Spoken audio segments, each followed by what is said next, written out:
రెమల్ తుఫాను దాటికి పశ్చిమ బెంగాల్ ఒడిశా తీర ప్రాంతాల్లో భారీ వర్షాలు కురుస్తాయని వాతావరణ శాఖ రెడ్ అలర్ట్ ప్రకటించింది. తుఫాను కారణంగా ఇవాళ రేపు మత్స్యకారులు సముద్రానికి దూరంగా ఉండాలని కోరారు. మరో 6 గంటల్లో తుఫాను తీవ్ర రూపం దాల్చుతుందని వాతావరణ శాఖ హెచ్చరించింది. ఇదిలా ఉంటే రెమల్ తుఫాను దాటికి బంగాళాఖాతంలో కోస్ట్ గార్డ్ సిబ్బందిని అప్రమత్తం చేసింది. సముద్రంతో పాటు ఆకాశం నుంచి నిఘా ఉంచుతున్నారు. అయితే బంగాళాఖాతంలోకి మత్స్యకారులు పడవలు ఇవాళ రేపు సముద్రంలోకి వెళ్లవద్దని కోస్ట్ గార్డ్ నిరంతరం హెచ్చరిస్తోంది. సముద్ర తీరంలో నివసించే ప్రజలను సురక్షిత ప్రాంతాలకు తరలించాలని కోరారు.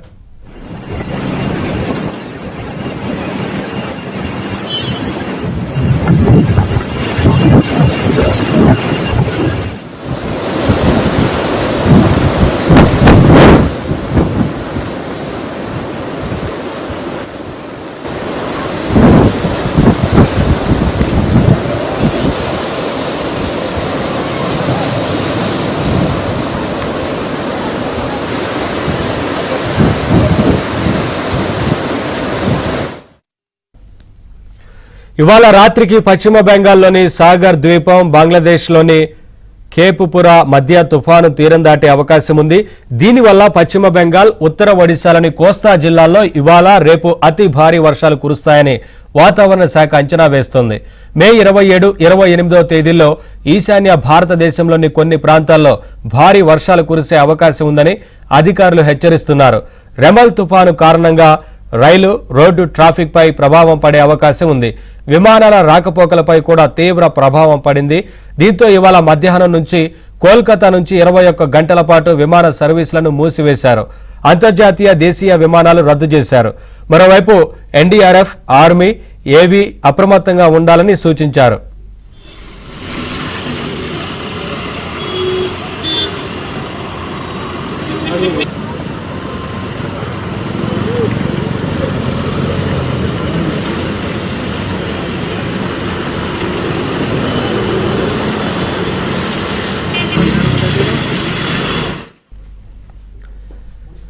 తెలుగు రాష్ట్రాలపై తుఫాను ప్రభావం లేకపోయినప్పటికీ రాజస్థాన్, విదర్భ, తెలంగాణ మీదుగా బంగాళాఖాతం వరకు విస్తరించిన ద్రోణి ప్రభావంతో తెలుగు రాష్ట్రాల్లో విస్తారంగా వర్షాలు కురుస్తున్నాయి. వర్షాల నేపథ్యంలో ప్రజలు అప్రమత్తంగా ఉండి తగు జాగ్రత్తలు తీసుకోవాలని వాతావరణ శాఖ సూచించింది. ద్రోణి ప్రభావంతో కాకినాడ సమీపంలో సముద్రం అల్లకల్లోలంగా మారింది. ఉప్పార తీరంలో అలలు ఎగిసిపడుతున్నాయి. మత్స్యకారులు సోమవారం వరకు వేటకు వెళ్లొద్దని వాతావరణ శాఖ సూచించింది.